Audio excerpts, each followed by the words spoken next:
Welcome to the second edition of What's Hot with Pete and Potts. Thank you to the millions and millions of people who tuned into YouTube last week for a bit of a laugh at our show.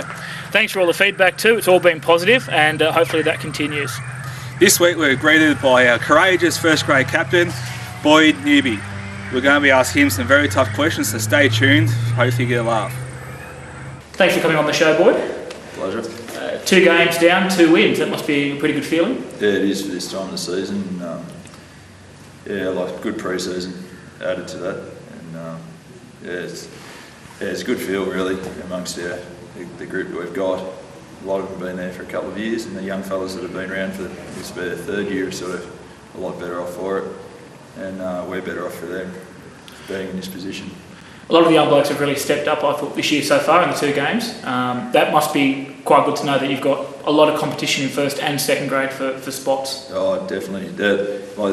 In previous years, the key to success has always been that pressure from second grade, and to know that there's blokes there as soon as someone, and they're right on that. We've got a couple like Zach Weir, for example, and as soon as someone's down in the forwards, he's straight in and can fill the spots that we need, and the calibre in the forward pack to shuffle around to make him welcome there anywhere he wants to be.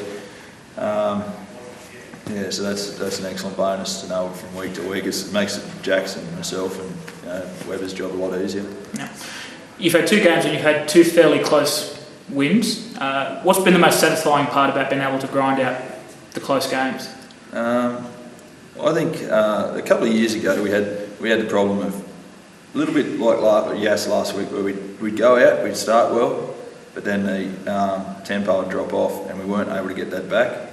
Where like last week I was satisfied with go down behind the line and talk when they'd scored, and they were starting to build momentum, and we were able to come back and counter that by using our game plan and actually getting back to it. And it was only so once able to lift and rise back to that occasion, which was good.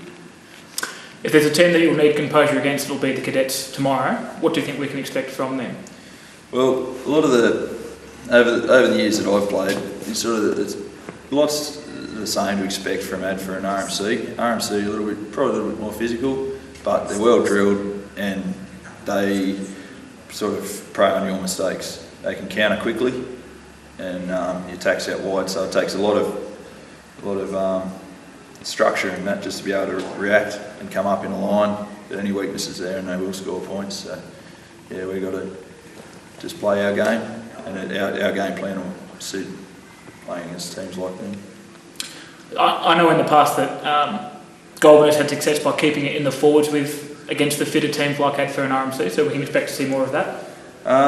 Well, for the first time now, we have that calibre in the backs to be able to take them on. We've got the defence, and we've got the hard running and the organisation out there to be able to alleviate a bit off the forwards, and I reckon we've got an equal firepower across the field, really. Getting back to the pre-season, do you think did you find the pre-season sevens comp helpful? Oh, definitely, yeah. Ball in hand and playing and even the tackling, all that sort of stuff, it really gets you moving forward.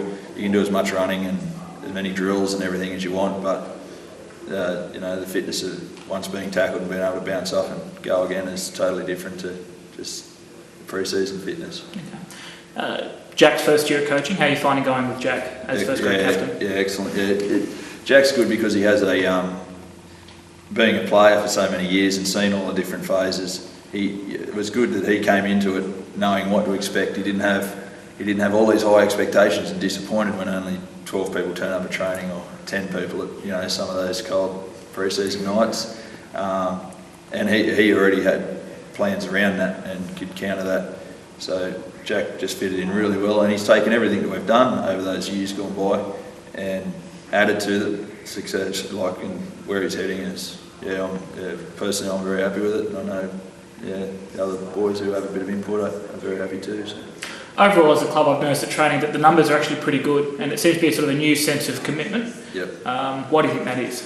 Well, I think the pre-season's been good. Like, they know that they turn up, the boys are turning up, and it's a challenge. They learn something. they're learning something new all the time, and if they miss it, they're falling behind what the rest of the blokes have learned. I think once people get that in their mind that, you know, they are missing out on something, it makes them a lot keener to get there, and I think it's a good feeling too. And a lot of the younger blokes are mates, which sort of helps, so it's getting each other motivated, which needs to happen. Excellent. All right, Boyd, thanks for coming on the show. Oh, it's been a pleasure. Thank you. Thanks, Boyd. Welcome to Pod in almost 60 seconds. Right, first question I'd like to ask you, what would be your favourite rugby memory?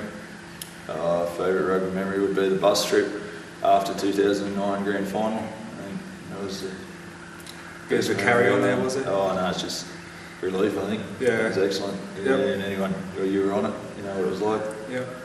Yeah, take a fair bit compared to that, mate. Yeah. What about your funniest memory? Oh, funniest memory would have to have been Charlie Brewer taking Clemmy out on his own team. Harden that day, yeah. Against Harden, yeah, that was pretty handy. Yeah. Yeah. Any pre or post game rituals that you go through every week? No, I don't really. Not really. The only thing is sort of been sitting in the same spot in the change room for since I started, really. Little security places. Yeah, it's not too bad. Players each side have been changed over a lot of the years, but no, it's. Yeah. I'm sure it smells the same either way. Yeah, it sort of smells. Anyway, a bit of domestos in that urine wouldn't be too bad, but otherwise. The most annoying teammate. Oh, mate, there is no comparison. He's not playing at the moment, and I hope he doesn't. But Charlie Brewer, in his form, there is, and I hope there's never one as bad as him ever. So, I'm sure you're not far away, Boyd. Yeah, no. Well, how would you rate Catherine's cooking out of 10? Oh, yeah, you know, I've been probably a couple of years been together, and she's picked up her act a fair bit lately, and the last night's pumpkin soup, that was unbelievable. Looking for a number, mate, know the story. Yeah, anyway, no, yeah, pretty good. Yeah, there's always room for improvement, so I'd say 8.5. Very good. Yeah. Now, we just want a little end of season prediction from you here. Yep. Who would you tipping from our form start of the year to be Animal of the Year and Village Idiot? Oh, Village Idiot. Being a seasoned professional yourself, I'm sure you've got a fair idea. A Village Idiot, I'd say, it depends how much George turns up. I think he's a good candidate. He's always good for a laugh and keeps everyone entertained.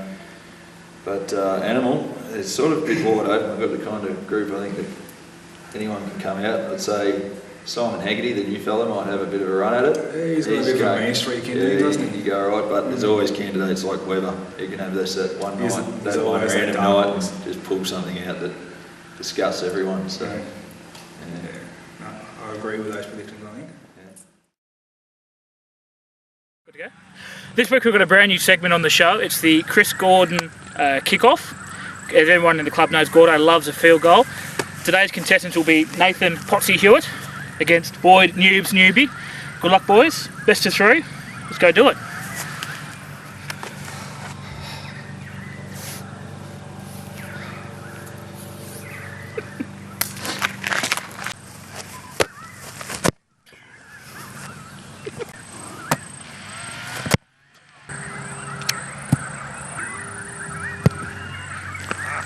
Pete, what number did we get on those 3 attempts?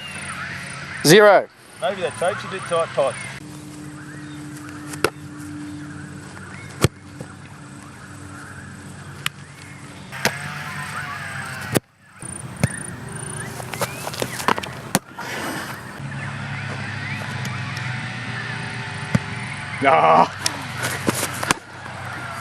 Well done, Newbs. 3-0 absolute annihilation of Potsie. You were sacked. Thanks, Potsie. Maybe your tape was a bit tight, mate. Get on the list.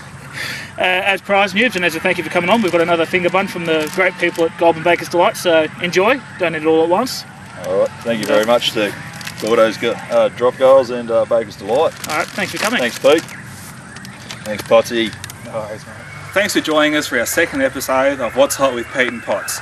Don't forget, if you want to keep up with all the late news and to do with the Goulburn Rugby Club, follow on our website, Facebook page or Twitter. We'd also like to thank all of our sponsors, in particular the Goulburn Workers Club. Without the sponsors that we get each week, we wouldn't be able to run around, have football and have the good time that we have. So thank you very much and keep up that sponsorship. And thanks to Boyd for coming on the show.